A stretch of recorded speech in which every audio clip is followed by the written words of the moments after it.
Isa sa mainit na pinag-uusapan po sa Biblia ay ang tungkol sa salvation or kaligtasan. Sapagkat meron pong mga iba't ibang religious sect na iba't iba ang mga tinuturo tungkol sa kaligtasan. Pero base po sa Biblia mga kapatid, meron lamang po tayong isang paraan ng kaligtasan. Kaya tapusin mo itong video ito para malaman mo kung papaano ka maligtas. Meron po tayong tinatawag na ABC of salvation. Ang pinakauna po ay A stands for admit. Ano po yung i-admit po natin?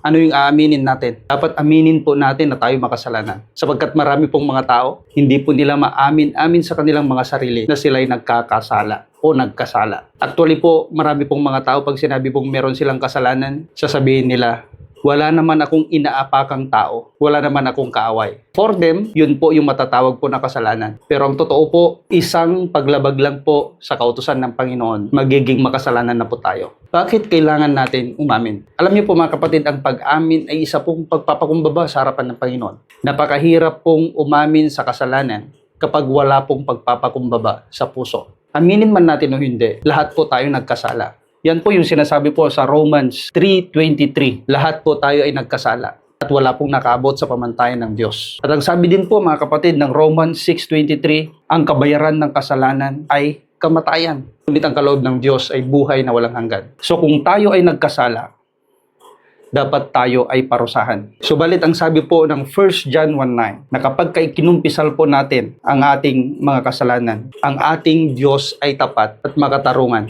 patatawarin tayo sa ating mga kasalanan. Yan po ang kabutihan ng Panginoon. Hindi po natin kailangang danasin yung kaparusahan. Yes, tayo po ay nagkasala. Pero hindi na po natin kailangan danasin pa yung kaparusahan. Bakit? Kasi meron po tayong believe in Jesus, na binayaran niya na ang lahat ng ating makasalanan. Ito po yung hindi po maunawaan ng ilan. Bakit naparito ang Panginoong Hesus? Katawang tao. Dahil kailangan niyang bayaran yung kasalanan mo at kasalanan ko. Upang sa ganun ay hindi na po natin danasin po yung sinasabi po ng Romans 6:23. Ngayon kung pumarito po ang Panginoong Hesus na isang espiritu, papaano siya ipapako sa krus? Kaya kailangan niya pong magkatawang tao. Marami pong mga nagtuturo po mga kapatid na mga religious sect, sabi nila, pasok ka sa aming religion para ikaw ay maligtas. Sama ka sa amin para ikaw ay maligtas. Kasi ang sabi nila, kailangan mo daw pumasok sa kanilang kawan. Pero ang sabi ng Biblia, ang Panginoong Hesus ang pintuan. Siya yung pintuan. Hindi po yung pintuan ng church o religious sect.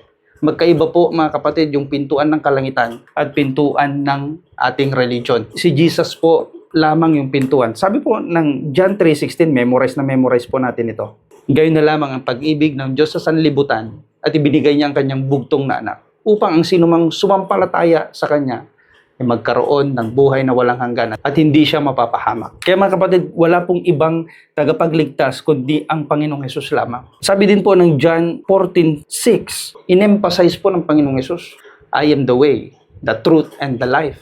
No one comes to the Father except through me. Sa pamamagitan lamang niya. Hindi sa pamamagitan ng ating religion, hindi rin sa pamamagitan ng ating mabubuting gawa. Don't get me wrong po mga kapatid. Hindi ko po sinasabing magpakasama na tayo. Pero let me explain this. Sabi po kasi ng Ephesians chapter 2, verse 8-9, hindi po tayo maliligtas sa pamamagitan ng ating mga mabubuting gawa. Bakit? Para hindi po tayo makapagyabang. Kasi pagdating po natin sa kalangitan, hindi natin po pwedeng sabihin sa Panginoon, nakapasok ako dahil mabuting tao ako. Sa halip, ang dapat, nakapasok tayo sa heaven dahil mabuti ang Panginoong Hesus. So, laging ang Panginoong Hesus dapat yung naitataas. Kailangan po natin paniwalaan at panampalatayahan na si Jesus po yung tagapagligtas po natin. Hindi po religion, hindi po mabubuting gawa. So, ano po yung letter C? So, letter A, admit, letter B, believe. Ano po yung letter C? Confess. Ano po yung confess natin? Confess that Jesus is Lord. Romans 10:9. Para tayo po ay maligtas. Marami pong mga tao, mga kapatid, sabi nila, mahal nilang Panginoon. Sige, ina-admit nila na sila'y makasalanan. Naniniwala sila sa Panginoong Hesus bilang tagapagligtas at nabayaran na lahat ng kanilang kasalanan. Pero hindi nagiging Panginoon ang Panginoong Hesus ng kanilang mga buhay. Nananatili pa rin sila sa dating buhay. Hindi po pwedeng manatili ka sa dati. Dito po papasok po ito.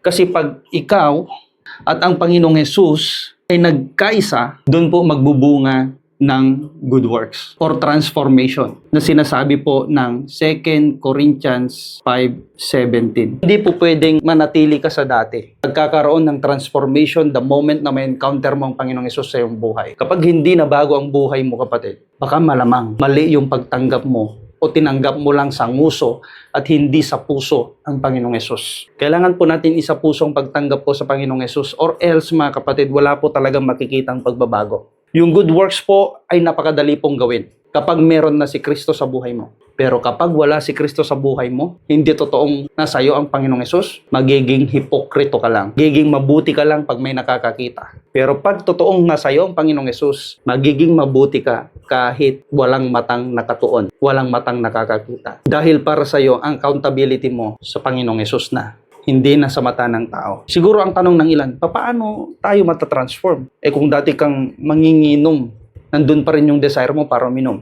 Ang sabi po ng Bible po mga kapatid, the moment na tinanggap po natin si Jesus, ipagkakaloob niya po ang Holy Spirit na siyang tutulong sa atin, magpapaalala sa atin ng mga dapat po natin gawin, ng mga mali, magko-convict po sa atin pag tayo po ay nabubuhay na sa mali o palayo na tayo sa Panginoon. Natatransform po yung buhay po natin sa tulong ng Holy Spirit.